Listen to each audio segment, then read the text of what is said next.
validação, pronto, opa, certo, tô carregando aqui. Você consegue descompartilhar e compartilhar, Elizabeth? Que eu acho que não vai carregar não.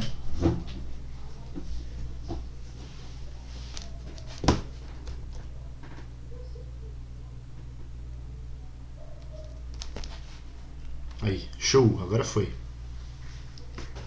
Ah, eu não vou gastar mais meus poderes de flood não, velho.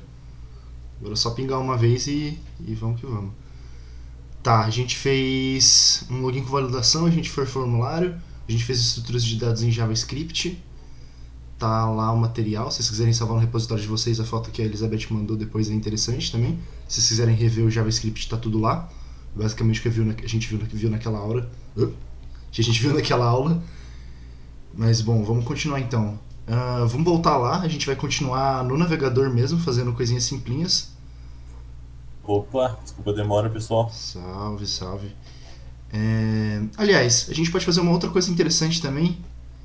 Vamos fazer o seguinte. Esse é o servidor de Node. Não, vamos fazer no navegador mesmo, é melhor. A gente vai acabar perdendo muito tempo setando um ambiente. Tá. Ontem, a última coisa que a gente viu foi o nosso cheeseburger. Só que, bom, quando você tem uma lanchonete, você não quer fazer só um cheeseburger, né? Você quer fazer vários cheeseburgers. Ou quando você tem uma biblioteca, você não vai querer só mostrar um hambúrguer. Você quer fazer várias coisas várias vezes. Esse é o conceito de uma aplicação. Uma aplicação é algo que vai ser um intermediário entre você e a eficiência. Vai ajudar você a fazer várias coisas de maneira mais rápida. E isso é o conceito do que a gente vai fazer agora. A gente vai ver algumas diretivas do JavaScript referentes à repetição. Bom, ontem a gente viu o if, né? A gente chegou a ver o if ou não? A gente não passou pelo if? Deixa eu dar uma olhadinha.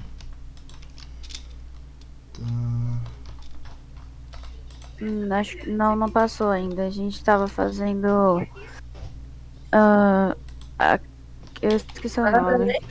Acho que é criando. É o objeto, não é? É verdade, foi só isso mesmo, a gente não chegou no if. Que era do cheeseburger, acho que a gente nem chegou a terminar ainda. Tipo, né, qual a conclusão você queria dar pra gente?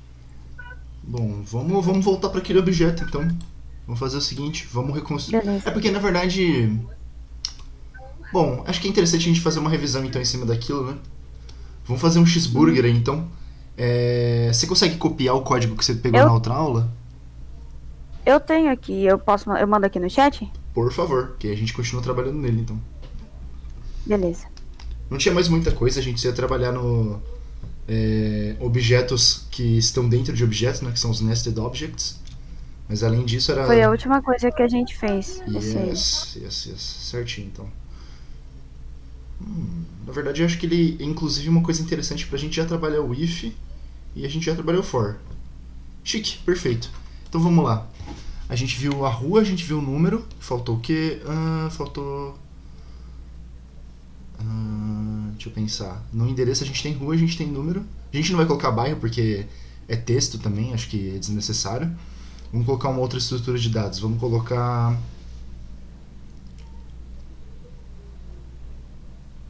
Coloca aí, apartamento. A gente vai definir isso como uma booleana. Aí você define aí se vai querer que seja um apartamento, a rua 2123, ou se você quer que seja uma casa normal.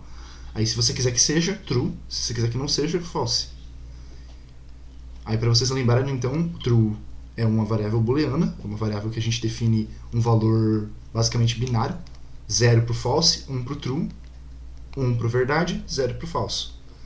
Então a gente aí está definindo que o endereço para entregar esse lanche vai ser a rua 2, número 123, e que essa rua, nesse endereço é um prédio, e a gente vai estar entregando num apartamento.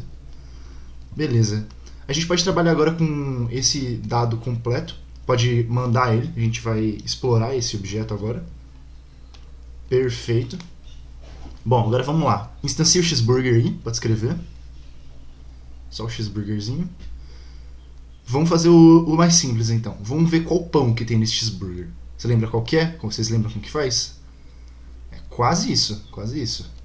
Esse aí é o que a gente faz no array, quando a gente tem um índice para poder acessar, um índice de valor. Ele também funciona para objeto, inclusive é interessante a gente ver isso também já. Se você quiser, é porque por padrão, quando você tem um objeto que não é criado com valores dinâmicos, a gente não usa esse tipo de forma de escrever. Mas se você for ver, ele já está até sugerindo os valores que tem dentro do objeto, e eles vão como uma string. Porque aí você vai pegar a propriedade do cheeseburger e escrever como uma string para identificar dentro do objeto e pegar essa propriedade. Pode colocar aí. Bota aí o pão, então, pra gente ver o pão. Só que dentro do aspas mesmo, que é uma string. Ele é um valor textual. Chique, pode mandar. Show, tá vendo? Ele conseguiu acessar um valor pão do brioche utilizando a sintaxe muito parecida com o que a gente viu nas listas, né? Que é com abre e fecha colchetes. Só que a gente tinha visto nas listas, ele não é com uma string, ele é um valor numérico mesmo, ele é um índice. Ele não pode ser um número quebrado, ele não pode ser uma string se for um array. Show. Porque é aquela coisa, se a gente tem o primeiro item da lista é A, o segundo item é B, a gente não tem como ter o item 1,5, é sempre um número inteiro, para definir quase uma coordenada, por assim dizer. Perfeito. Vamos voltar para a sintaxe normal, então. A sintaxe, para você acessar um objeto de maneira tradicional, você usa o ponto. Então faz aí cheeseburger.quantidade, para a gente ver a quantidade desse cheeseburger. Perfeito, pode mandar. Tá vendo? Ele está acessando um objeto da maneira que ele acessou no anterior também. Essas duas formas são extremamente válidas. Por quê? Assim, a relação de tradição que eu falei é porque não é bem tradição, é porque é mais uso de caso. Essa primeira que a gente viu aí, utilizando os colchetes, você consegue usar em qualquer situação que você pode usar o ponto também. Mas a diferença é que normalmente, como você pode definir variáveis... Vamos fazer um exemplo. Faz uma variável, coloca uma variável chamada nome, e nessa variável você vai colocar o texto combo. Coloca o texto combo mesmo, numa string. Combo. Perfeito. Agora pode mandar essa variável. Agora vamos dizer, por exemplo, que você quer acessar um objeto do cheeseburger, mas esse objeto é uma variável. Você quer acessar tipo... vamos deixar para um componente, vamos deixar para outra parte do código definir qual parte do cheeseburger a gente quer acessar. Então para a gente fazer isso, se você colocar cheeseburger, pode escrever cheeseburger, e você botar ponto nome, ele não vai funcionar, mesmo sendo uma variável que existe. Porque quando você bota ponto, você instancia a hierarquia no JavaScript. Você está querendo dizer que o nome é de cheeseburger. Agora, com aquela questão do colchete, se você pode apagar esse nome aí, tirar o ponto também, abre o colchete, e se você colocar a variável nome agora aí dentro, não é nem o texto, é a variável mesmo, sem as aspas. Porque a gente está usando a nossa variável nome que está com o valor combo. Se você for ver, agora a gente acessou o cheeseburger, a propriedade nome. Só que a propriedade nome é uma variável chamada combo. Então ele está acessando o combo de cheeseburger. Pode mandar aí pra gente já deixar escrito também. Perfeito. Bom, o que a gente pode fazer agora também é uma percepção interessante da relação do objeto JavaScript, que é aquela coisa do nested, a gente não chegou a fazer um exercício disso. Vamos fazer o seguinte então, instancia aí cheeseburger, pode escrever. Vamos acessar uma variável dentro do objeto endereço. Isso é bem simples, é bem fácil, não tem nenhum segredo, é da mesma forma que você provavelmente já deduziu, vocês provavelmente só de olhar vocês já vão saber como faz. Vamos fazer o seguinte então, endereço, ponto endereço, para você acessar a propriedade de endereço, e agora eu quero que você acesse a propriedade número de endereço. Vamos ver se você manja. Você está manjando. Perfeito, é exatamente isso. Um objeto número que está dentro de endereço, você acessa com ponto. Da mesma forma que endereço que está dentro de cheeseburger, você também acessa com ponto. Essa mesma regra se aplica para também a relação dos colchetes. Você mandou isso, perfeito. Se quiser fazer uma versão com os colchetes no endereço e dessa vez fazer com rua, pode fazer, só para deixar anotado, para vocês lerem depois e saber como funciona isso. Acessando o endereço, e agora você coloca os colchetes e bota um textinho de rua. Show, perfeito. Acessamos a propriedade rua do endereço que está dentro de cheeseburger. Perfeito. Bom, vocês entenderam o objeto JavaScript? Vocês têm alguma dúvida? Alguma coisa que vocês querem revisar antes da gente passar para o próximo? Acho que tá tranquilo para mim. Belezinha, então. Partiu, vamos lá. Agora a gente vai começar a ver outros tipos de diretivas do JavaScript. Agora a gente vai ver diretivas condicionais. A primeira diretiva que a gente vai aprender, então, acho que é a mais básica, é a if. Vocês provavelmente lembram também da relação do if no Python.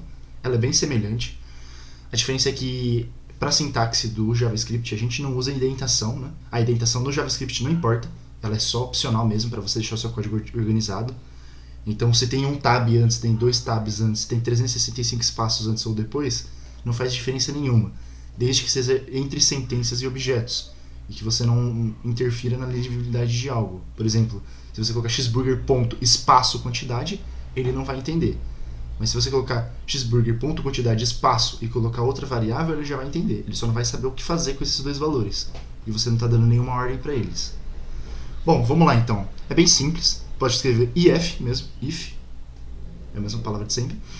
Para você fazer, assim, é um padrão de código também. Você não é obrigado. Algumas situações você não precisa usar se você não precisa de divisor lógico. Mas a gente costuma utilizar o parênteses. Pode abrir e fechar parênteses. Isso aí, dentro desse lugar, a gente chegou a abordar uma vez nas primeiras aulas a relação do if. Só que foi de uma maneira meio corrida, porque como as aulas estavam sendo bem escassas, eu não sabia se a gente ia ter como passar por isso. Agora, como a gente descobriu que o professor ele vai dar mais tempo para a gente poder ver, então está um pouco mais tranquilo em relação a isso. Então vou passar com um pouco mais de calma e paciência e explicar um pouco melhor para vocês em relação do if, do else, do for e etc. Então vamos lá. Dentro desses parênteses, depois que você declarou if, você vai dar uma condição para ele fazer alguma coisa depois desse if. Então vamos lá. Vamos considerar uma validação mesmo, que foi o que a gente chegou a fazer no form com validação. Pode apagar esse if aí, era só mais para demonstrar a estrutura mesmo, a gente vai escrever ele depois. Pode apagar o parênteses também, perfeito. Vamos instanciar 2 valores. O primeiro valor pode fazer nome, uma variável nome mesmo. A gente já tem uma variável nome, né?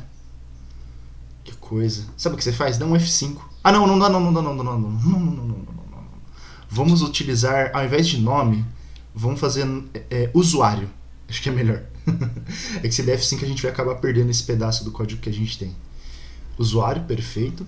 Agora você vai dar um valor para ele. Pode colocar um usuário, sei lá, usuário que você utilizava no Orkut, Elisabetinha, ou Isaquinho, Felipinho, o nome que vocês utilizavam lá, um nome normal, ou Joãozinho também, se vocês quiserem, é só para ter um nome, para a gente saber que a gente vai fazer uma validação em cima desse nome. Perfeito, pode mandar se vocês já escreveram.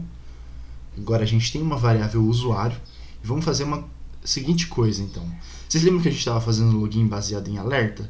Você dava o login e ele só falava lá, alerta, logado com sucesso, ou alerta, deu tudo errado, etc. Vamos fazer mais ou menos desse padrão de novo, só que passando com um pouquinho de calma, meio que uma revisão, meio que um aprofundamento. Vamos lá então. Faz a diretiva if, pode colocar aí, definir que isso é um if, perfeito. Abriu parênteses, fechou parênteses, show. Aí dentro agora você vai fazer uma comparação. Eu não cheguei a passar por comparação com vocês também, né? Vamos fazer o seguinte, então. Acho que eu dei uma passada bem rápida por cima, até uns flashbacks aqui da Guerra do Vietnã, lembrando eu passando nesse conteúdo correndo, achando que não ia dar tempo e realmente não deu. Bom, vamos fazer ele incorporado já nessa lógica. Os comparadores de JavaScript existem de 2 formas principais para fazer uma comparação direta, que é o igual igual e o igual igual igual.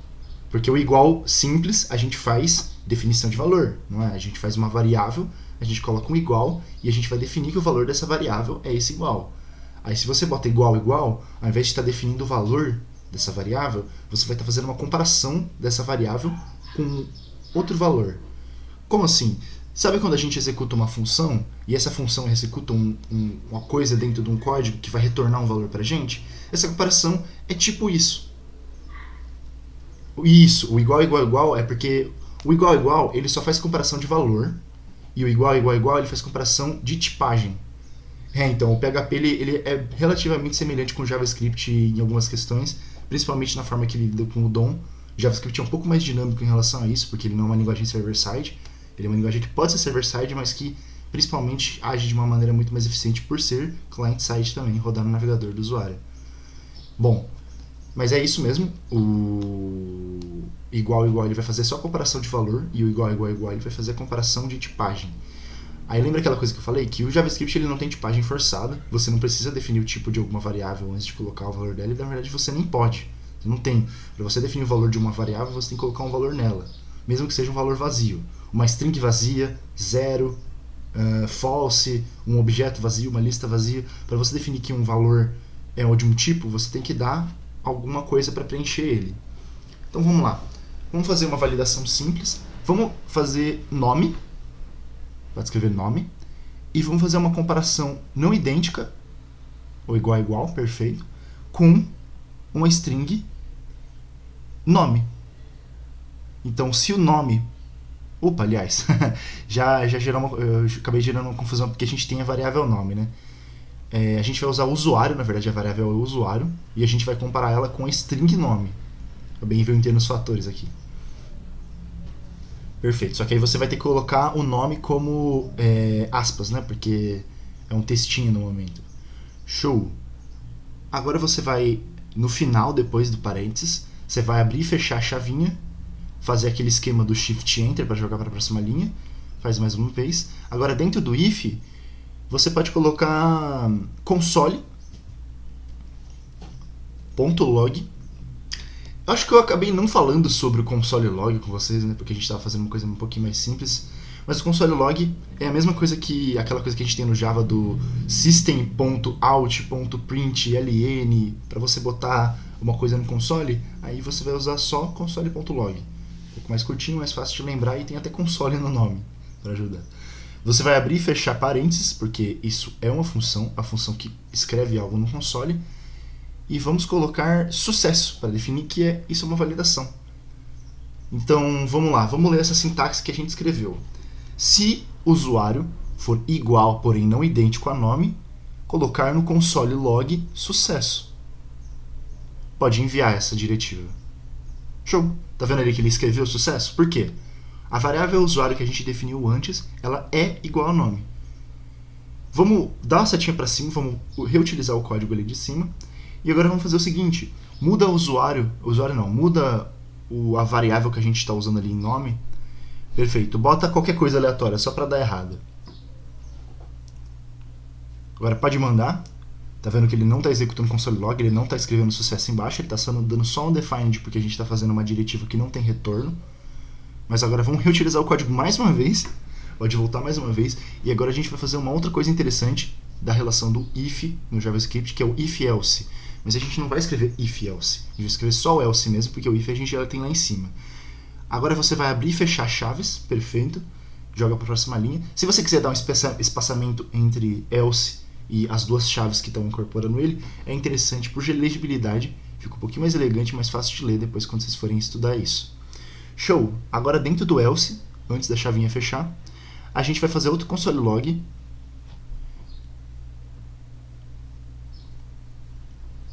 E dentro desse console log agora a gente pode colocar erro, para definir que a nossa validação deu erro, porque o usuário não é igual a lá. Pode executar agora. Perfeito. Aí, ó, tá vendo agora? Ele tá fazendo uma comparação. Vamos ler a sintaxe que a gente escreveu. O que a gente fez aqui? Fiz uma diretiva no JavaScript que diz o seguinte: se o usuário for igual, mas não idêntico a string olá, coloque no console a string sucesso. Se não, ou seja, o else é o se não, é o else, coloque no console a variável não, a string erro. E foi exatamente o que aconteceu, porque nesse caso que a gente fez essa execução, o usuário não é igual a lá. Show! Entenderam if-else? Muito complicado, muito difícil. Tranquilinho, né? Tranquilo. Vamos ver o que mais que dá pra gente ver. If-else... A gente pode fazer uma outra forma de comparação também, que é a comparação... Dá pra dizer que ela é antipática, por assim dizer. É uma comparação que você não tem uma condição, mas você tem uma descondição.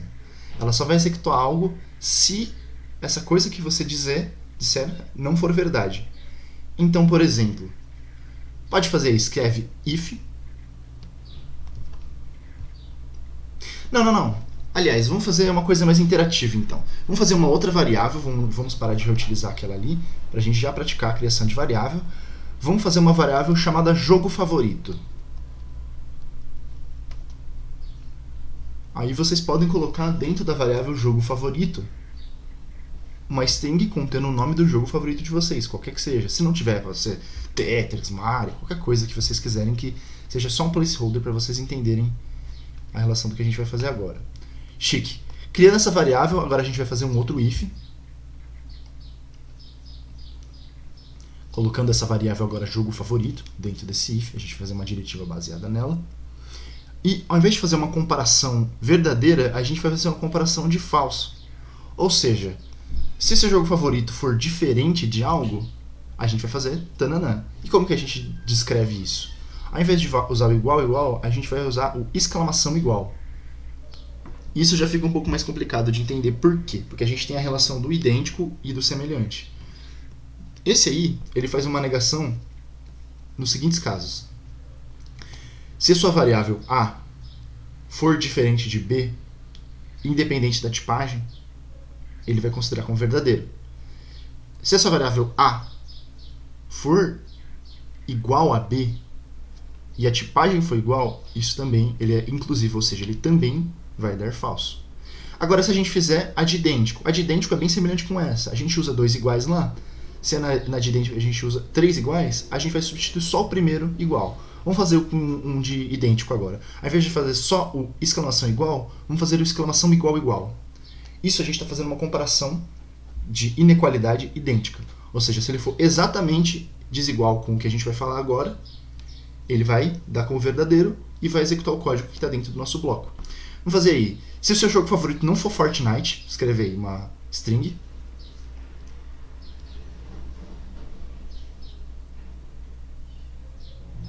Perfeito. Agora, dentro desse bloco de código que a gente fez do if, pode colocar um console log falando parabéns. Eu gostei bastante. Só bullying com o joguinho, só bullyzinho. Um bullyzinho de leve, um bullying garoto. Pode colocar aí uma variável só pra... Não precisa nem ser parabéns. Se vocês gostarem de Fortnite, pode colocar que pena ou qualquer coisa. Beleza. Show, pode executar. Como seu jogo favorito não é Fortnite, o console log escreveu beleza. Tá vendo que é uma comparação oposta? Ao invés de comparar se é igual, ele compara se é diferente. Você pode fazer uma cadeia de dados mais complexa, baseado puramente numa comparação de exatidão, e você vai ver como isso não faz absolutamente nenhum sentido. É nesses momentos que o JavaScript é na relação de comparação e algumas partes da aritmética do JavaScript começam a girar alguns bugs mentais, justamente por causa de como os dados são estruturados em relação à tipagem. E é por isso que existem aditivos como o TypeScript, que adiciona uma tipagem forte no JavaScript, e algumas outras convenções de código que vão ajudar o seu código a ficar, por assim dizer, mais coerente, mais lógico e ter menos bugs e ser mais fácil de debugar. A gente não tem como usar TypeScript no navegador no momento, porque você precisa instalar uma biblioteca com um módulo do Node, né? Uma coisa que você vai escolher colocar no seu código manualmente quando você for escrever ele. Então, vamos continuar no JavaScript básico, caso vocês precisem aprender o TypeScript, porque vai acontecer, na verdade, caso não, vocês vão precisar aprender um pouco de TypeScript, porque a gente vai programar em Ionic, e Ionic utiliza Angular com TypeScript por padrão. Não é obrigatório, mas é interessante. Enfim, vamos continuar. A gente já viu a diretiva comparativa e a diretiva opositiva. Vocês têm alguma dúvida em relação a isso? Em relação ao operador de idêntico, ao operador de diferente idêntico também? Qualquer outra coisa que vocês tiverem, pode perguntar agora, antes da gente passar para a próxima. Acho que tá tranquilo. Belezinha. Vamos lá. Agora a gente vai fazer uma outra diretiva do JavaScript. Ela é tão simples quanto essa, mas ela é bem importante também. Ela se chama while, talvez vocês se lembram também. Não precisa nem deduzir como escreve, você sabe. Tudo bem. Não, ela é quase isso. Você foi tipo 99%. Você acertou todas as letras, você só errou a ordem do E e do L, que é L-E. Perfeito. While. É porque é uma palavra em inglês, né? Mas trazendo de maneira simples, while seria enquanto. Esse while, ou no caso while, né? Ou tipo Will Smith, a gente vai definir que ao invés de executar um código se algo for verdadeiro, a gente vai executar um código enquanto ele for verdadeiro. Então a gente já começa as diretivas iterativas. O que são diretivas iterativas? São relacionadas à repetição. Ou seja, no código JavaScript, até então, a gente está fazendo algo de uma maneira que é lida linha por linha, por assim dizer. Ele não é o padrão do JavaScript, ele é uma linguagem que possui leitura dinâmica, né? Ele não lê de cima para baixo, igual CSS, por exemplo, ou SQL. Você pode fazer a iteração entre linhas anteriores e posteriores, e é nesse momento que a gente começa a entender um pouco mais sobre como funciona o JavaScript. Existe uma coisa chamada loop de eventos no JavaScript, que vai executar certos códigos em certos tempos, dependendo da ordem e do tempo que ele precisa ser executado. E é nisso que entra, por exemplo, o while. O while, uma coisa interessante, não tanto, é que em alguns casos, se você utilizar o while de maneira indevida, ele vai travar o seu código. Por quê? Se você tiver um while e ele tiver um código que está executando e a condição for permanente, ou seja, se for uma condição tipo 1 é igual a 1, ele sempre vai executar. Se você fizer um while com isso, o que vai acontecer? Ele vai executar para sempre. O seu navegador vai ler e vai falar: vamos executar isso aqui 5 trilhões de vezes por segundo. E como todas são verdadeiras, ele vai executar todas essas 5 trilhões de vezes. E o seu navegador vai falar: meu Deus, por que você está fazendo com isso? Socorro! E ele vai gritar por ajuda e travar. E é nesse caso que vocês vão começar a ver algumas coisas interessantes do JavaScript, que é quando a sua janela ela não só trava, como ela para de te responder. Não é nem para de te responder e te dar uma mensagenzinha bonitinha: não estou respondendo. Ela só não vai deixar você clicar em nada, todas as coisas da tela vão travar. Se você tentar fechar, ela não vai fechar, inclusive. Se vocês verem um loop de JavaScript que está quebrando uma página. Vamos fazer um exemplo aí, vamos abrir uma nova página, só pra gente não cagar esse que está aberto. Abre o Google aí. Lá a página do Google mesmo, não a do padrão do Google Chrome. Pode escrever google.com.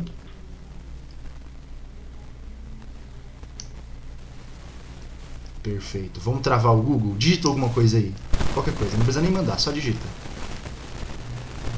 Olá, viu? Olavo de Carvalho, que tristeza. Enfim, vamos lá, dar um F12 agora, vamos abrir o console e vamos travar. Vamos travar o Zap? Vamos fazer um trava-zap do Google agora? Abre aí, aperta seu F12. Agora a gente vai fazer uma diretiva repetitiva infinita, para vocês entenderem como isso é perigoso e vocês têm que tratar muito bem na lógica que vocês estão fazendo antes de executar. Isso, perfeito, para escrever o while. Agora você vai fazer um while seguinte. True. Bota aí, enquanto for verdadeiro. O que é isso? Ele vai comparar. Ah, enquanto verdadeiro. Mas o que é verdadeiro? Nada, verdadeiro. Enquanto verdadeiro, ele vai executar esse pedaço de código. Agora você pode abrir uma chave e fechar a chave, jogar para a próxima linha, naquele esqueminha do Shift Tab. Show! Agora a gente vai fazer o seguinte, vamos botar um alerta. Um alert. Não, sem isso, o console log não, um alert mesmo. Bem sonoro e irritante. Bota dentro desse while aí, lembra do parênteses, né, porque é uma função. Bota aí um trava-zap, qualquer coisa, qualquer texto, só pra... Ele só vai aparecer acho que uma vez e acabou. Lembra de colocar entre parênteses, perfeito. Pode executar esse código agora. Ele vai travar a sua página do Google. Embrulha esse true aí, bota ele dentro de parênteses. Pode voltar uma linha para trás. Aperta a setinha para cima no seu console, perfeito. Dá uma embrulhada nele. Isso, perfeito. Aí, ó. Travou. Tá vendo? Ele vai ficar executando um alert para sempre. E agora ele não está nem respondendo, ele não está fechando mais. Ele não está mais conseguindo fechar. Por quê? O alert do JavaScript, ele é uma função do JavaScript que está executando infinitamente. Show! Ele não vai deixar você fechar isso aí. Ou seja, como que você vai fechar essa aba? Vai lá, fecha a aba. Acho que essa ainda até dá. Ó, esse ainda dá. Por quê? O alert, ele possui uma certa hierarquia de execução. Pode dar um Ctrl Shift T aí para você abrir o Google de novo. Vamos voltar para aquela página lá e executar de uma outra maneira. F12 aí, isso, perfeito. F12 para abrir o console. Setinha para cima, vamos copiar aquele código que a gente usou. E ao invés de fazer alert, vamos fazer um console log. Aí, ó. Quando você mandar, você vai ver que o seu log vai travar e vai aparecer um monte de travou. Pode mandar. Aí, ó. Olha a quantidade, olha os números atrás de travou. Sabe o que é isso? Cada vez que aparece um número atrás, quer dizer que é uma sentença repetida. Quer dizer que atualmente ele já mandou 8.000 travous para o seu console. Tá vendo que ele parou de contar? Ele tá travando, ele tá realmente não tá conseguindo mandar todos esses travos ao mesmo tempo. Vai lá e tenta digitar alguma coisa no Google agora. Na página do Google ali. Tá vendo que você não consegue clicar, você não consegue interagir? Tenta clicar em qualquer botão, estou com sorte, pesquisa Google, você não consegue clicar em nada. Porque o seu navegador, ele tá estático, tentando executar esse while que nunca para de executar, porque ele é infinito. Então, muito cuidado com as condições que vocês usam no while, muito cuidado com a forma que vocês escrevem o código de vocês podem acabar perdendo muito tempo com isso. Da mesma forma que a gente perdeu tempo nessa aula para explicar isso, porque é uma coisa que é importante vocês saberem. Tenta fechar lá a aba. Eu acho que vai fechar ainda, porque ele não chegou a congelar. Aí, ó. Ele deu uma travada para fechar, mas ele fechou ainda. Existem alguns casos, dependendo do tipo de tarefa que você for executar, porque ali a gente estava fazendo um console log. Um console log é uma tarefa muito simples. Você só está pegando um texto e colocando no console. Tanto que ele estava conseguindo fazer, ele já estava em 20 mil iterações, ele já tinha mandado, travou 20 mil vezes e ele ainda estava travando. Mas como ele é uma tarefa relativamente simples, que não demanda tantos recursos, você ainda conseguiu executar funções como fechar a aba. Dependendo do caso que você executar isso, dependendo do contexto que você executar, ele pode... Acabou, vai ter que fechar tudo, vai ter que abrir o gerenciador de tarefas, fechar o Google. Bom, vamos lá então. Agora que a gente já fez um trava-zap do navegador, vamos fazer algo decente, vamos fazer um código bonitinho agora.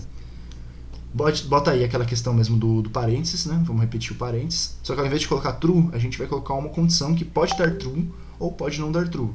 Só que para a gente poder fazer um while de maneira não viciosa que vai travar o seu navegador, a gente não vai só colocar um valor fixo. A gente vai colocar, por exemplo, um valor que ele é alterado durante a execução do seu while. Durante uma das execuções, ele vai perceber que a sentença que ele está tentando completar já não é mais verdadeira e vai parar de executar. Como que a gente faz isso? Pode dar um Ctrl+A, Ctrl+X, a gente vai reutilizar esse código depois, mas a gente não vai usar agora. Ctrl+A, Ctrl+X, perfeito. Vamos fazer uma variável, faz aí, variável i. Nessa variável você vai instanciar um valor inicial numérico de 0, ou seja, um contador, isso aí vai ser um contador. Se vocês quiserem, vou fazer o seguinte então, vamos facilitar a vida da pessoa quando vocês estiverem estudando. Troque esse i para contador. É que geralmente variáveis contadoras a gente usa uma letra só, porque como ela é repetida e ela é só num escopo pequeno, você acaba não precisando utilizar ela muitas vezes, você dá um nome que seja relevante, mesmo i, a, x, e, qualquer coisa assim. Vamos lá, beleza, pode mandar, show. A gente agora tem uma variável numérica chamada contador, ela está iniciada com o número 0. E agora vamos dar aquele Ctrl+V lá, daquele Ctrl+X que você deu. Perfeito, a gente agora tem um while. Só que agora o que a gente vai fazer? Contador, vou fazer um comparador de maior ou menor. Vocês lembram aquele maior ou menor que a gente estava fazendo no JavaScript? É o mesmo, no JavaScript não, no HTML é o mesmo. Só que nesse contexto a gente não vai abrir nem fechar uma tag. A gente vai usar isso para fazer uma comparação de... como posso dizer? Vocês lembram de uma matéria que acredito que todos tenham tido no ensino médio, que é de contém. Por exemplo, se você tem uma lista de números de 0 a 10 e você pergunta para essa lista, contém 5? Você fazia como? Era o maior que, menor que, certo? No JavaScript é a mesma coisa. Vamos fazer o seguinte então, vamos executar essa linha de código de baixo toda vez que o contador for menor que 10. Perfeito, é isso mesmo. É só o símbolozinho de menor e um valor. Agora você já está fazendo uma comparação. Só que qual é a questão? O contador é 0, então o contador é menor que 10. Então isso significa que esse código também vai executar infinitamente. O que a gente precisa fazer para evitar isso? Vamos lá dentro, vamos colocar um console log só para falar oi, dentro do while, perfeito, isso mesmo, dentro do while. Coloca um oi, 1 ou 2, ou contador mesmo, pode colocar contador na verdade, acho melhor para a gente poder visualizar como é feita a contagem. Nisso ainda vai executar infinitamente, ainda vai travar o seu navegador. Como você evita de travar? Colocando uma condição que quebra esse loop, a gente colocou, que é o contador, enquanto o contador for menor que 10 ele vai executar, só que a gente tem que colocar um jeito dessa condição mudar a ponto de você conseguir quebrar esse loop após um tempo. Como que a gente faz isso? Depois de console log ali, lá no final, dá um shift enter, vamos escrever mais uma linha dentro dessa condicional. Tabzinho, perfeito, alinhadíssimo. Agora a gente vai fazer o quê? A gente vai falar contador, vamos mudar o valor de contador. Se a gente mudou o valor de contador para 10, ele vai executar uma vez, vai mudar para 10 e vai morrer. Então o que a gente precisa fazer? A gente precisa fazer uma contagem em iteração. Como a gente faz isso? Você vai colocar contador igual a contador, ou seja, a gente não vai perder o valor de contador nunca, mais 1. Ou seja, vamos ler o que a gente escreveu até agora. Enquanto o contador for menor que 10, vamos escrever no console contador, e depois que a gente escrever contador, vamos pegar contador e falar que ele é igual a ele mesmo mais 1. Ou seja, se a gente executar ele em 0, ele vai virar 1. Se a gente executar ele em 1, ele vai virar 2. E assim consequentemente. A gente está mudando a variável, que é a condição do nosso while. Se a gente executar isso agora, a gente vai ter um contador de 0 a 10. 0 a 9, na verdade. Porque a gente está iniciando em 0 e a gente está dando uma direção de que é para ele parar de executar enquanto... ele vai ter que executar enquanto o contador for menor que 10. Então, se ele for 10, ele já é maior que 10, porque 10 não é menor que 10. 10 é 10. Pode executar esse código, você vai ver que ele vai de 0 até 9. Ele foi de 0 até 10, olha só. Ele foi inclusivo. Deixa eu... Peraí. Contador. Que estranho, não era pra ter dado isso não, viu, pessoal? 1, 2, 3, 4, 5, 6... não, eu sei o que é. É como a gente fez um log antes de dar o contador, ele logou 10, depois ele foi pro 11, aí no 11 ele parou de executar. Mas tá tudo bem. Deu pra pegar a lógica. Ele tá executando esse pedaço de código, ou seja, por que ele apareceu os números? Porque a gente colocou para ele dar o log, ao invés de dar um log no valor fixo, a gente colocou para ele dar log no nosso contador. Então toda vez que o nosso número mudava, ele também estava falando qual o número que mudou. Mas ele fala antes de mudar, então ele estava conseguindo falar todos os valores que a gente mudou. Como que a gente pode visualizar essa mudança também? Se você colocar... eu sei. Eu cometi um outro engano agora aí na explicação para vocês. Deixa eu explicar para vocês qual que é a questão. Foi da seguinte maneira que eu percebi que está errado. A gente tem, nesse contexto do DevTools do Google Chrome, algumas coisas eles fazem de uma maneira que o JavaScript não faz por padrão.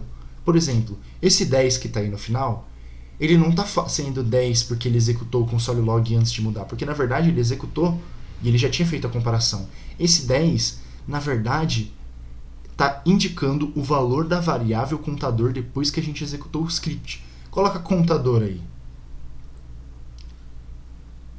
Se você coloca contador no JavaScript, ele não vai mostrar 10 quando você executar por normal, num arquivo JavaScript. O DevTools do Google Chrome, ele tem esse atalho, como você está falando contador, ele está pegando esse valor e jogando na tela, mas isso não acontece no JavaScript normalmente, porque você está botando uma variável e você não está falando o que o código tem que fazer com ela. Mas como a gente está num contexto de desenvolvimento só para aprender a lógica, eu acabei largando de mão essas diferenças. Então ali, o que vocês podem notar nas linhas anteriores é que no final de cada linha do contador, ele está dizendo para você quem executou isso. Quem que foi executou isso? VM984, 2.2. O que significa isso? O DevTools ele é uma máquina virtual de JavaScript, ou seja, ele está compilando código JavaScript e dando o resultado para você. Então ali, na linha 0, você está vendo que ele botou 0 ali no começo e no final ele falou a VM984, do processo 984, na linha 2. Então o 2 pontos ele está separando e falando qual linha que mostrou esse código. Então se você for ver ali no nosso while, no nosso contador ali, que a gente fez ali em cima, com o contador mais 1 e tal, a gente tem uma divisão de linhas? Não. A gente não tem uma divisão de linha nos contextos. Se você abrir lá o VS Code, pode abrir lá o VS Code, por favor. Você vai ver que na lateral esquerda do código tem um numérico. Na esquerda ali, antes do código. Um pouquinho. Isso, perfeito. Nesse mesmo lugar que está aparecendo a bolinha. Isso está indicando para você qual linha que está essa linha de código que você está executando. Isso é uma maneira de ajudar você a debugar. Porque quando ele falar para você que deu erro na linha 2, você olha ali na lateral, você está vendo linha 2, você consegue ir até a linha 2 e ver o que está escrito na linha 2 e descobrir por que está dando esse problema. Então lá na VM do DevTools foi a mesma coisa que ele falou pra gente. Se você for notar, ali no final, na linha 10 ele não vai estar escrito... Deixa eu ver, só a mensagem do Férez aí. Ali, tá vendo que ali na linha 10, na linha que está escrito 10, ele não está escrito VM 984.2? porque exatamente esse valor ele foi enviado pelo DevTools, ele não foi enviado pelo nosso código. Então tá certo, era aquilo mesmo. Foi do 0, 1, 2, 3, 4, 5, 6, 7, 8, 9 e acabou. Show. Beleza, agora o que a gente vai fazer então? A gente viu if, a gente viu while, já vai dar o horário da Tamara, então vamos tentar fazer o for. For é rapidinho. O for é bem semelhante com o while, ele é uma maneira de você escrever um while, só que você fazer a iteração tudo dentro da diretiva que você está colocando do for ali. Ou seja, a gente instanciou uma variável lá para fazer o contador. A gente deu uma condição dessa variável para fazer o contador. E depois a gente fez uma iteração dessa mesma variável para ele parar uma condição depois de um tempo, certo? Que foi o var contador igual a 0, o contador menor que 10 e o contador igual ao contador mais 1. Agora a gente dentro do for vai fazer tudo isso dentro de uma linha só, dentro da diretiva. Show? Então vamos lá. Vamos fazer uma variável, pode colocar var. Não, pode ser dentro do for mesmo, é aquilo lá mesmo que eu tinha falado, é dentro do for, é tudo numa linha só. A gente vai fazer tipo no corre mesmo, é uma forma mais rápida de se escrever. Var, vamos fazer já com encurtamento. Como é uma variável que a gente só vai usar nesse contexto de contagem, a gente não precisa dar um nome bonito, porque a gente não vai usá-la depois. Então pode dar C de contador mesmo. Vamos inicializar ela com 0, ou seja, C igual a 0. Show, e como que a gente separa isso? Ponto e vírgula. Show. Agora o que a gente vai fazer? A gente vai definir qual que é a condição de repetição. Vamos fazer, enquanto C for menor que 15, por exemplo, aí ele vai executar esse código. E agora a gente vai botar mais uma coisa dentro, que é a nossa variável de contador. A gente pode botar C igual a C mais 1? A gente pode. Só que existe uma forma de você fazer isso mais rápido e mais curto. Ela não funciona só dentro do for, para vocês entenderem. Ela funciona em qualquer contexto de contagem. Mas a gente usa muito dentro do for porque você faz a linha de código ser bem menor. Então, para você fazer isso, como que você faz? É C, e ao invés de você colocar igual a C mais 1, você só vai colocar mais. Entendeu? Ele está fazendo essa contagem já. Esse C++ é a mesma coisa que C igual a C mais 1. Perfeito. Abriu a chave, fechou a chave, jogou para a próxima linha, dá um Shift Enter, volta para a linha anterior, um Tab por organização, e agora a gente vai dar um console. Vamos dar um console no C mesmo, para ele fazer uma contagem para você. Ele vai contar para você de 0 até 14.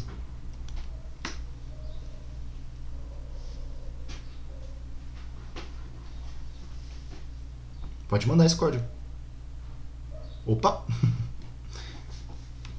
Show. Tá vendo? Ele contou de 0 até 14 mesmo. Perfeitamente. Agora, só que você tá vendo a diferença ali no final? Ele tá dando undefined. Porque não teve nenhum retorno. E dessa vez, nenhuma variável que está no escopo global foi alterada permanentemente. Ou seja, C não existe fora do for.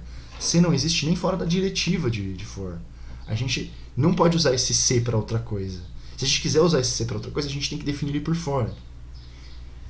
Por isso que ele não apareceu 15 ali no final, porque esse valor não existe.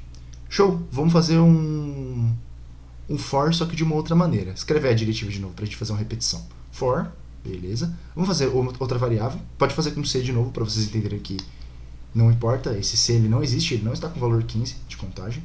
Vamos fazer agora, enquanto C for maior que 5. Opa, cuidado. Olha ali o que você fez, o que aconteceu. Você criou uma variável e você já colocou um igual maior que 5, só que acho que foi o jeito que eu falei também, eu acabei forçando esse erro seu. Só que o que a gente vai fazer? Antes a gente tem que instanciar o valor inicial dessa variável de C. A gente não pode fazer a comparação direto. Então ali depois do C você vai fazer aquela comparação, a mesma comparação que a gente fez ali. Vamos inicializar C com 5 dessa vez. Ao invés de... Pode apagar esse coisa e botar o igual. Show. Agora a gente tem o quê? Para que a variável que começa com 5, enquanto ela for menor que... Vou fazer assim. Enquanto ela for maior que 5. Não, vamos fazer...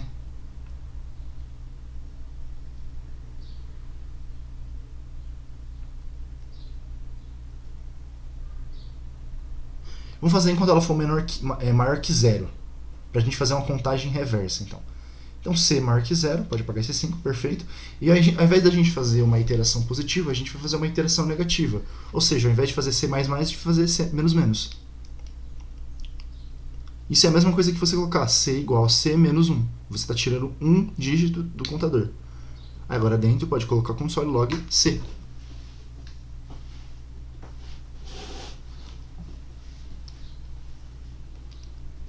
Perfeito, pode mandar.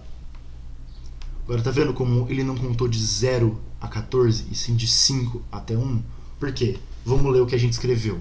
Para que a variável que inicia com 5, é uma variável C, inicia com 5, enquanto C for maior que 0, eu vou tirar um dígito dele toda vez que isso aqui for executado. Então o que aconteceu? Você executou o console log, aí ele falou 5, é o valor inicial. Aí ele falou, beleza, iterou uma vez, o que eu vou fazer? Eu vou tirar 1. Tirei 1 de C, C agora é 4. 4 é maior que 0? É, true. Então ele continua, ele executou mais uma vez. A variável agora é 4. Escrevi no console log 4, tirei 1 de 4, C menos menos. Agora é 3. 3 é maior que 0? É, true. Aí ele executou mais uma vez. Até ele dar 1. Quando ele deu 1, ele falou, beleza, escrevi no console o número. Escrevi 1. Só que agora eu tirei 1 de 1. E agora a variável é 0. Aí ele compara. 0 é maior que 0? Aí ele fala, no. Então ele para de executar. E ele não executa mais. E é por isso que ele finaliza. E da mesma forma que o for anterior, não tem variável restante no escopo global. Você tem um código mais limpo. E por alguns motivos, por exemplo, quando você não precisa que esse valor de contagem seja acessado por fora, você não precisa usar um while. Você não precisa pegar essa iteração e fazer alguma coisa com ela. Você pode usar um for. Beleza, é isso aí. Eu acho que o pessoal, o Ferrari já teve que sair, a Tamara também vai ter que sair. Vamos fazer o seguinte então. Ao invés de eu iniciar Angular, eu vou preferir iniciar Angular com todo mundo na sala. Porque eu tenho certeza que vão ter muitas dúvidas, tem muito conteúdo. Eu vou ter que estudar para a próxima aula. Então, eu acho que talvez não seja ideal eu já começar o conteúdo hoje. Então, vamos parar por hoje mesmo. E é isso aí, pessoal. Alguma dúvida?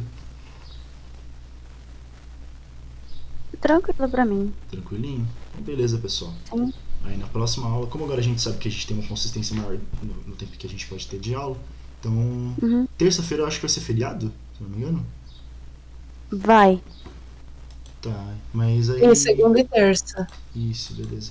Então na próxima aula que a gente puder, a gente aborda o Angular, eu vou esperar que estejam todos presentes, porque é melhor a gente progredir todo mundo junto nisso, porque vai ser mais complicado, é uma linguagem nova que eu tenho certeza que é pra todo mundo, independente de quem já tem background em blá blá blá blá blá blá. Belezinha? Então, pessoal. Como vai ser feriado, a gente poderia ficar um tempinho a mais, né? Que aí adiantava mais. Sim, se todo mundo conseguir tirar esse tempinho pra gente estudar, eu topo, eu vou estar aí, eu vou estar aqui. Aí a gente vê se todo mundo tá disponível, a gente tem essa aulinha pra poder adiantar, porque a gente vai precisar de vários dias de desenvolvimento. Eu só Então, preciso confirmar que talvez eu vou trabalhar. Eu trabalho em feriado também. Vixe, beleza. Não, mas Também. beleza, eu vejo que talvez a gente fique em casa no dia do feriado mesmo, na terça. Belezinha, então, pessoal. Beleza. Vamos lá no WhatsApp. Os Por prints. favor, muito obrigado. Imagina. Isso aí, depois eu mando a gravação. Muito obrigado, pessoal. Tchau, tchau. Beleza. Tchau, tchau. Tchau.